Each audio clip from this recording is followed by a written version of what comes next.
Officer, how are you? I'm good, how are you? Wonderful. How's our eye doing? That's good. Yes? Yes, sir. Let's take a look. Any pain at all? No, sir, no pain. Lovely. Have you noticed any difference at all? I know it's very complex, but anything at all I'd like to ask. I'm able to see shapes now. Yes. Went from no vision at all to at least 20/40 now. 20/40. Yes. And you, doctor? Good. How's he doing? It's right Yes? there, yeah. I love it, love it. Come on, chill there, officer. Watching. Officer, you're okay, right? All our patients, we just expose them to all the doctors who follow me so I can show them the real stuff and hopefully inspire. You okay with this? Yes, I'll sir. talk impromptu, you answer impromptu like we do. Looks excellent. And doctors, for cases that you all get to see here every day of patients who come here from all over the planet, here's a wonderful police officer who came to me with keratoconus, completely scarred,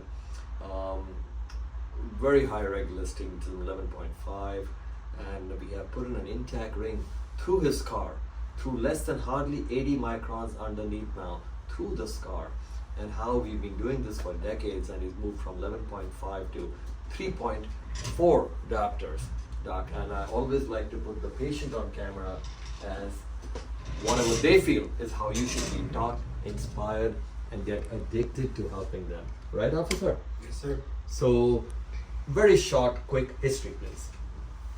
So I had crosslinking done in Cleveland Clinic.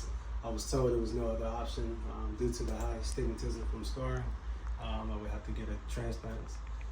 Came to Dr. Gulani. I'm able to see 20/40 now, so it's straight to vision. I'm able to see shapes. As before, I was left with no choice.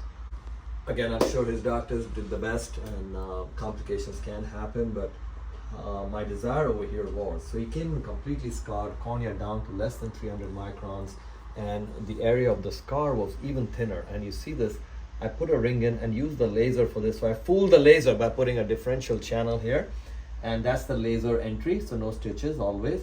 You can see the single ring that I put, and I went through the scar, complete full thickness scar, less than 60 and 80 microns below is what's remaining. So I go 90% depth in my INTAC rings, and that's why the results are so good even in such cases. And you can see there's no movement, and if you can see further here, I'll show you with the magnifier. You can see this is literally keep causing creases in the cornea, which shows you it's so deep that it is changing the shape, and therefore 11.5 has become 3.4. So very important, doctor. And then you can see in this overview here, right here you can see in this overview, complete scarring, and see this ring. And if you see the ring here, you see it's very little thin tissue underneath, and we're still able to go through it, which is exactly what this cut section shows you. And you can see it with the magnifier right there. It's a very thin area here. And we have gone through here. See this ring going through the scar. Doctors and keratoconus patients, I'm using the INTAC rings to literally handcuff the keratoconus, like braces, stop it from moving, and at the same time, intelligently shaping it to the best I can, despite the very distorted, thin, irregular, and scarred cornea. The doctors don't give up on these patients. Though they are complex, you got to fight for them. And being a police officer, of course, transplant is something that he could have, but by doing this, we are making his own broken bones work. Remember that concept? That's what we have done, officer.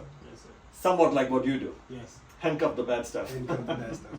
So please don't give up on that. Officer, Yep. it's an honor. Doctor. Pleasure, absolute pleasure. Great.